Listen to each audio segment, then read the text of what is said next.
Hello and welcome to Precon Decon, the video series where I deconstruct the pre-constructed decks of Magic the Gathering's history. In this video we're going to look at the second Planeswalker deck from Ixalan, which is going to be Jace, Ingenious Mind Mage, which is another blue and green deck. So that's 3 we've had so far, which is, it's not going to be the last one either. We got a few more coming after that.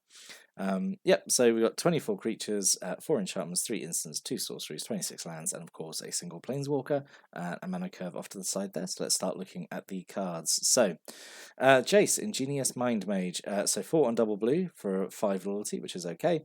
So he's got 2 plus abilities, which I always think is a nice sign on a Planeswalker. So +1 is just draw a card, which is obviously very straightforward. Actually, a lot of the blue Planeswalkers we're going to see, because I think this is the first, I think Jace is actually the first blue Planeswalker we've had, because Tezzeret was blue-black, wasn't he? And Nikki was obviously Grixis colour, so it's the first mono-blue one we've had. Especially when we get to the core set ones, you're going to see this ability a lot of just like +1 draw a card. He's got a second +1, untap all creatures you control. That's really good. I actually really like that. I would expect that to be a minus ability, but no, it's here as a plus, which is really, really good in this deck, because obviously that's a really nice thing to do. Obviously like main phase 2, you attack with everything and then you use the ability and untap everything, and it's then ready to block next turn. So really, really good actually. I really like that as a second ability.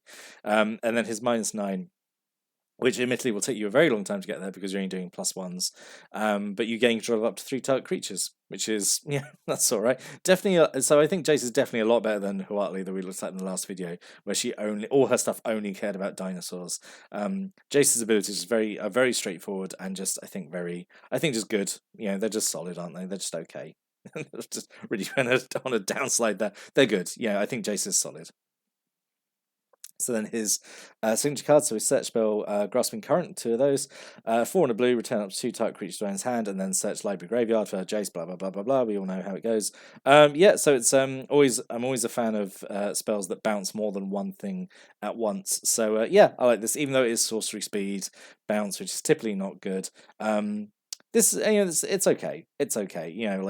Bouncing 2 things is all right, and then also getting the search up is okay. So this is all right. I like this. There's definitely been worse search spells, I think. We've got 3 Jace's Sentinel, 1 in the blue for a 1/3. As long as you control a Jace Planeswalker, it gets +1/+0 and can't be blocked. That's fine. At the very least, I suppose it's a 1/3 for 2, which is that's Maritime Guard, isn't it? I suppose. I just really don't like these Planeswalker buddies. I just think they're really not great. I think they just take up unnecessary deck space, honestly. And then 4 Castaways to Spare. This is actually probably my least favourite card in the deck, honestly. 3 in a blue. When it enters the battlefield, taps enchanted creature, and enchanted creature does untap during its control's untap step. So it's just a dehydration effect, isn't it? And there are 4 of them. Actually, I mean, having 4 of them, at least it's like soft removal, isn't it? I suppose, but it's expensive. It's sorcery speed. It doesn't actually deal with the creature; just taps it down, and which is it's not the same as pacifism. It's not like making it unable to attack or block. If it manages to untap, it can still do stuff. So it's not great, but at least Grasping Current is okay. Thankfully, the rest of the deck is actually pretty good because it's based around the Ixalan blue-green Murfolk, which are pretty good. So one of the rares in the deck is Herald of Secret Streams. So 3 in a blue for a 2/3. Creature you control with +1/+1 counters on them can't be blocked, which is, I mean, we're in green-blue. We're obviously going to be doing stuff with +1/+1 counters. It's something the colour does a lot, and it's what the Ixalan Murfolk did a lot of as well, like +1/+1 counters. So this is really, really solid, actually. This is like a really good rare to have in the deck, actually. Because it will just obviously make a lot of stuff unblockable. So really, really good. Then we've got 2 Shapers of Nature. So 1 in a green and a blue for a 3/3. You spend 3 in a green to put a +1/+1 counter type creature, and 2 in a blue to remove a +1/+1 counter from a creature you control to draw a card. So I like this. This is nice. Really good. There's 2 of them. Not much to say. I just think it's really, really solid. Obviously, it helps out a lot of cards in the deck. 2 Vine Shaper Mystic, 2 in a green for a 1/3. When it ends the battlefield, to put a +1/+1 counter on each of up to 2 target Murfolk you control. So it can do it itself and become a 2/4 and help out a friend, or can split it out another way. Again, really solid, and obviously goes really nicely with Herald of Secret Streams and Shapers of Nature, and a bunch of other cards in the deck. So really, really nice. Glad there's 2 of them. 2 Jade Guardians, 3 in the green, for a 2/2 with hexproof. When Jade Guardian ends the battlefield, put a +1/+1 counter on target Murfolk you control. Again, like, we're seeing a theme here of entering the battlefield and putting counters on stuff.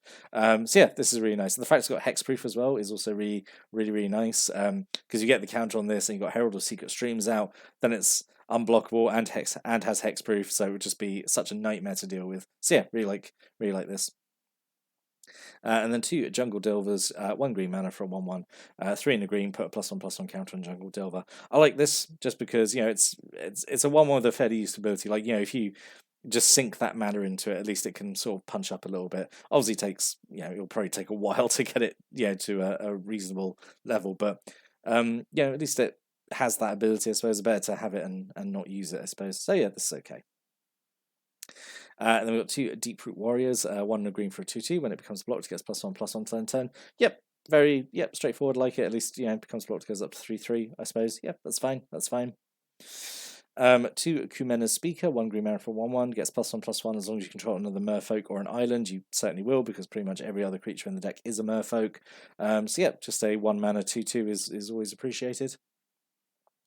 And then 2 Shaper Apprentice, 1 in the blue for a 2/1, has flying as long as you control another Murfolk. Again, you almost certainly will. So yeah, at least it'll be a cheap flyer. So yeah, these are good. I like these.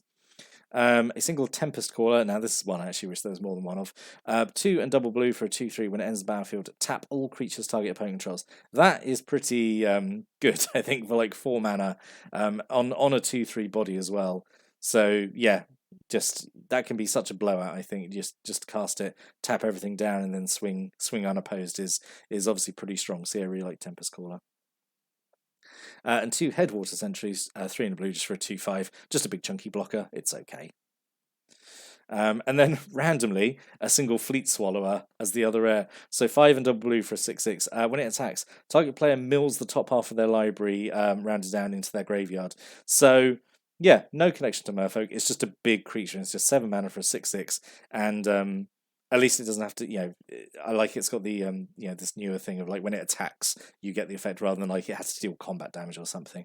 So yeah, this is nice. I don't think milling is the win condition, but like, you know, it doesn't hurt to like mill, you saw like 10, 15, 20 cards or whatever off the opponent's library, does it? So yeah, that's okay. I like Fleets. Yeah, Fleets was okay, but there was definitely better Murfolk choices that could have been. And then 2 Air Elemental, just here, just 3 in double blue for a 4/4 flyer, classic Air Elemental with really nice new art. Really like this art for Air Elemental. But yeah, just a big flyer to have. And then we've got 3 River Herald's Boon, 1 in a green.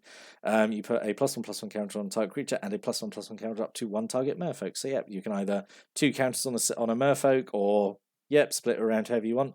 Yeah, really nice, like distributing 2 counters for only 2 mana. So yeah, I like that.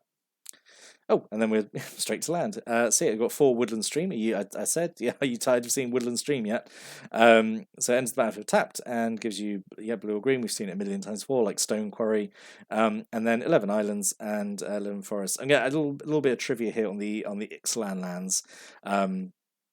So for each of the basic land types, you know, there is one art where Jace is like lost in it. Just because, you know, he gets shipwrecked to Ixalan. That's like the whole story after Amon K. He gets like deserted and he's lost his memory and stuff. So yeah, there we are. I specifically chose the arts where Jace is wandering around and lost in Ixalan. So there you go, a little trivia there on the art. So let's talk about what could have been. So yeah, like I said, that Fleet Swallower is appreciated, but a bit weird. I think we should have just had Kapala, Warden of Waves. Why not? So 1 and double blue for a 2/2, and basically gives all your Murfolk like proto ward. It's not exactly ward, is it? Because it doesn't counter stuff. It just imposes attacks. But like, could have had that in here. Could have had Kapala in here. River Sneak I thought was a potential as well, so 1 and a blue for a 1/1. Can't be blocked, and whenever another Murfolk enters the battlefield on control, it gets +1/+1 turn, sure. And Deeproot Waters maybe as an enchantment, so 2 and a blue for an enchantment.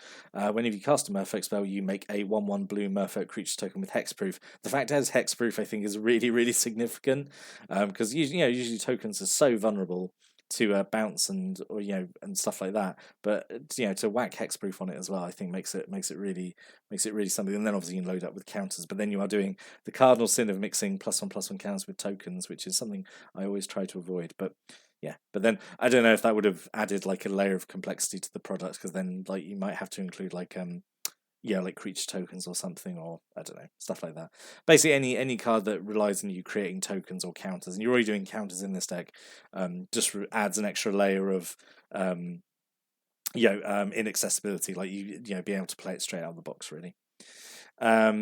And then just other Murfolk. So I'm not normally I only do like multiple slides when like I think the deck's been really disappointing. It missed out a bunch of cards. I think it's really just there was a lot of good Murfolk in original Ixalan that could have been in the deck. So you also had Water Trap Weaver here, which is basically like a Frostlink's effect. So 2 and a blue, 2/2 comes in, taps creature, and it stuns for a turn. So yeah, that could have been okay. Windstrider, maybe as an alternative to Air Elemental, just to like keep it on theme with the Murfolk. 4 and a blue, just 3/3 flash and flying. So yeah, that's fine. Also, you know, doubles as a janky removal spell as creature with flash sometimes do. And one with the wind, which is like a functional reprint of Spectral Flight from Innistrad. So 1 and a blue. Aura goes on a creature and gives it +2/+2 and flying, which is like pretty significant, I think, for 2 mana. So that kind of movement as well gives you another evasion option. So overall, I quite like this one actually. Definitely compared to the Huatli one, I think this one is a lot better in how it's like put together, and I think how it would play. But I'd definitely like to know people's thoughts on this one. So if you've got any thoughts or stories or comments, opinions about the deck or any of the cards in it, definitely stick a comment below, and I'll give those a read. But I'll be back next time. Going to move on to Rivals of Ixalan and start looking at the Planeswalker decks from that. So hope you join me for that. But until then, thanks for watching and listening, and have a great day.